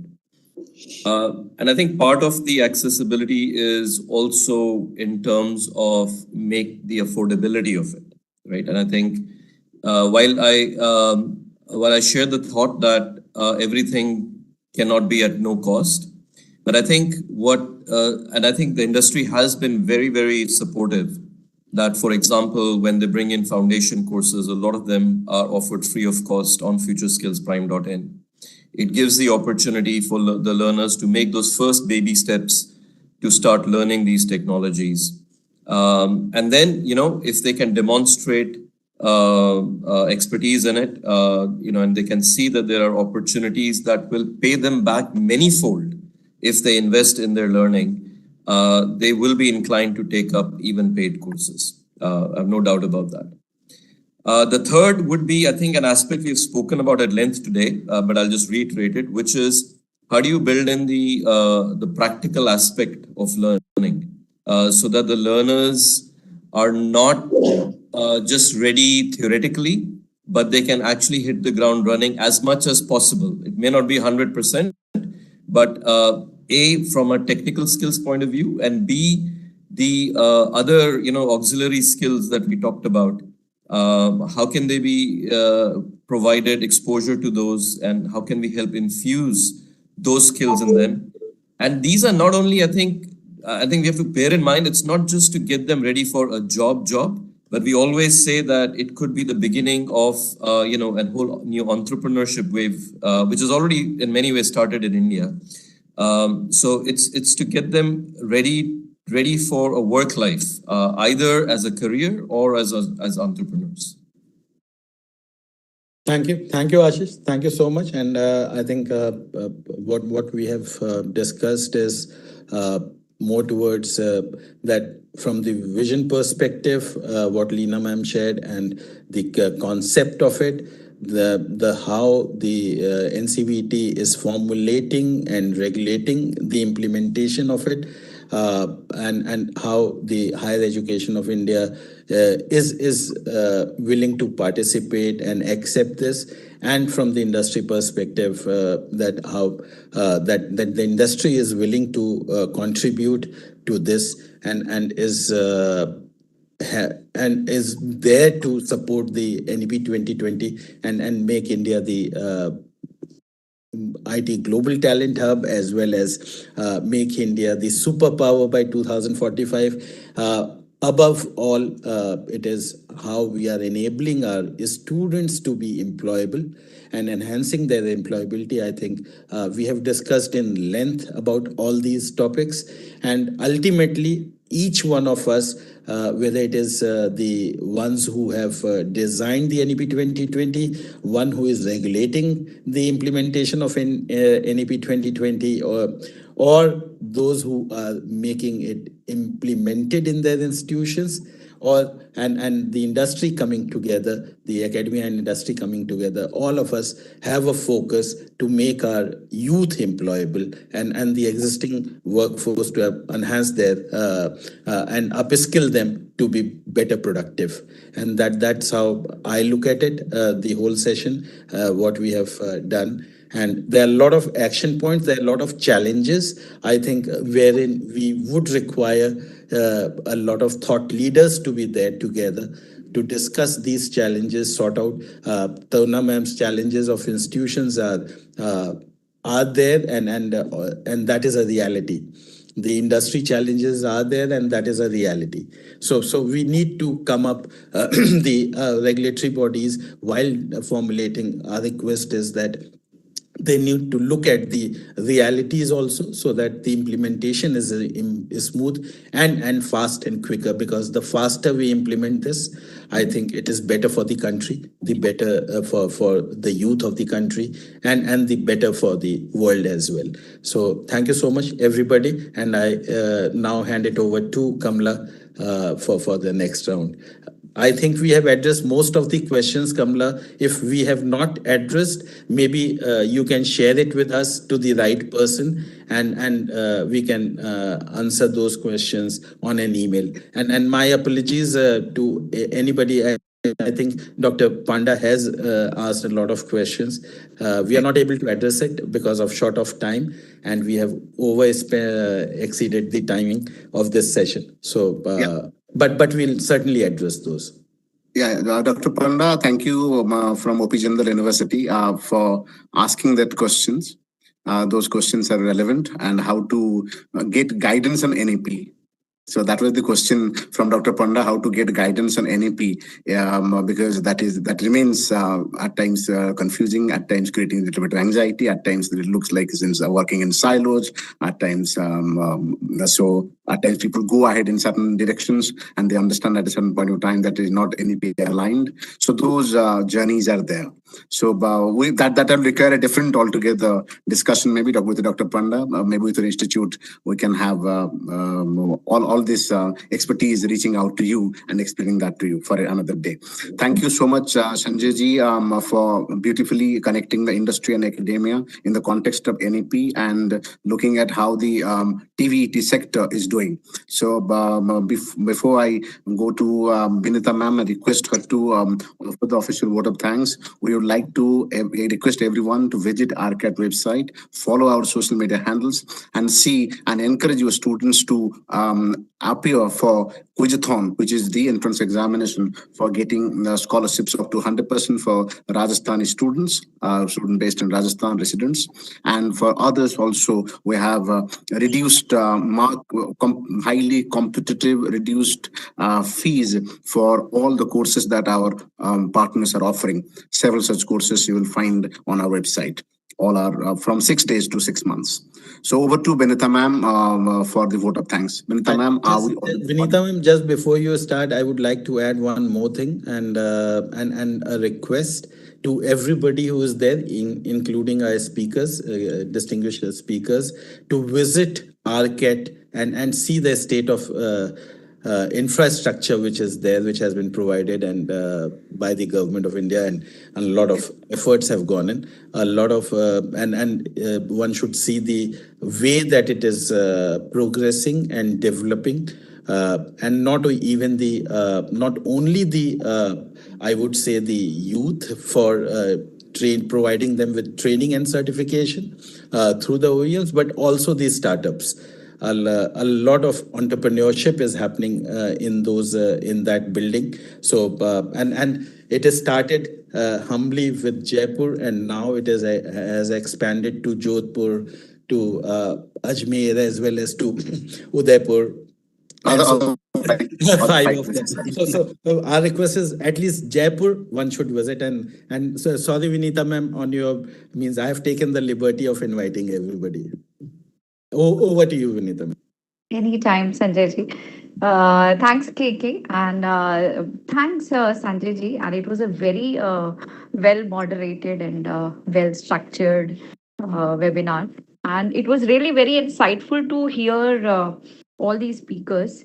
And I think for us, for me, particularly me, and from the administration side, I think it was very important to understand the challenges that we have now in the market from the academia perspective, and also from the industry perspective.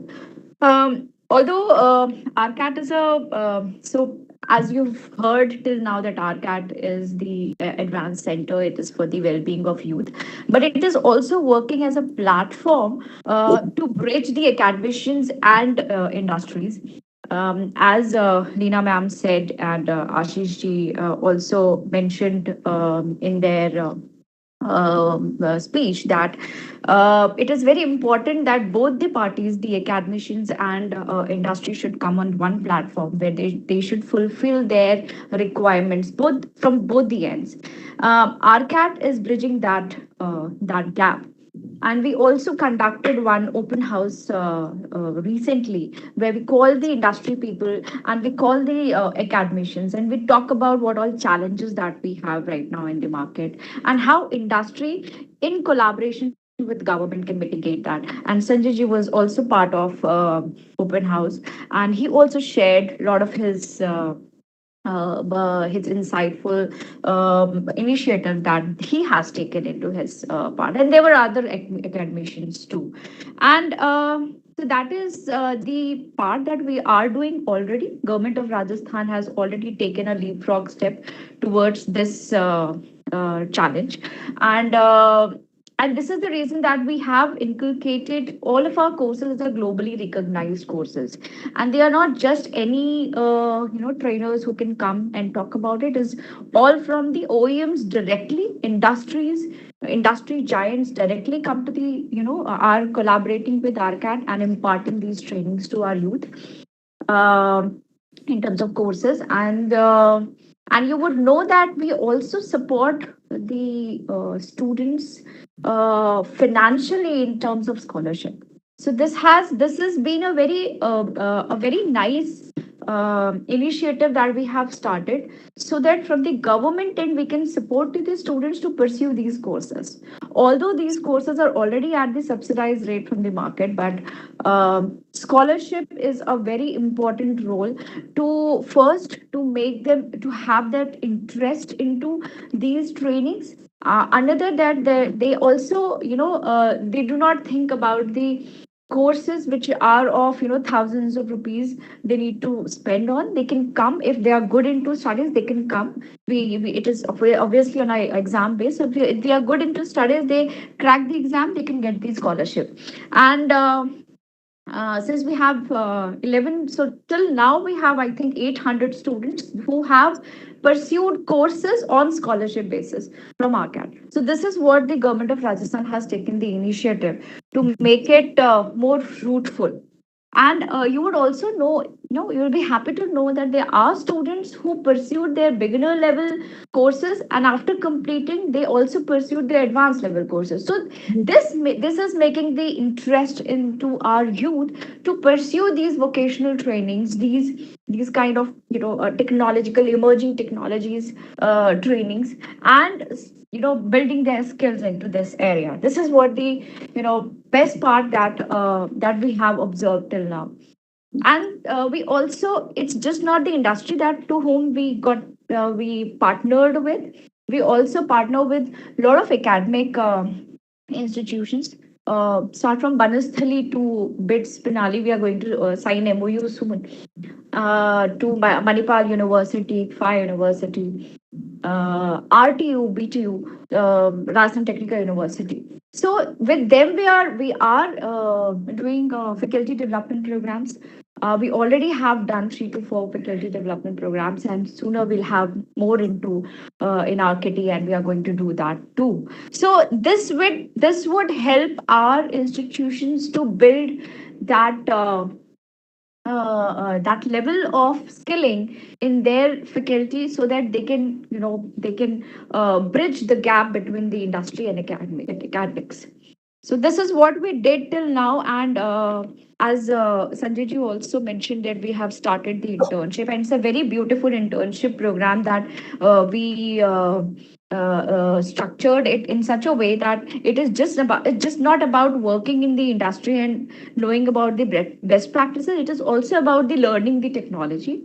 So first learning the technology and then implementing on the live projects, and it also works on the meta skills. So this is very beautiful point that we are working on the 360-degree development of a particular individual.